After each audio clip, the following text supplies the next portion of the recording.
sa ordinaryong taxpayer, tricycle driver.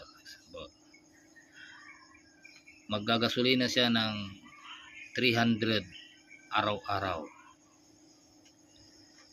Sa isang buwan, 300 times 30, meron siyang 9,000 na cost. Ngayon, pang number 3, may ibat siya na 9,000 i-times mo sa 12%.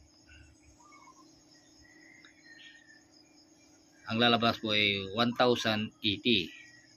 Pang-apat, sa loob ng isang taon, 12 months, ita-times yun sa 1,080 sa isang buwan. Lumalabas 12,960. Ngayon, sa 3 taon, i-times mo yun, ang lalabas po ay 30,880.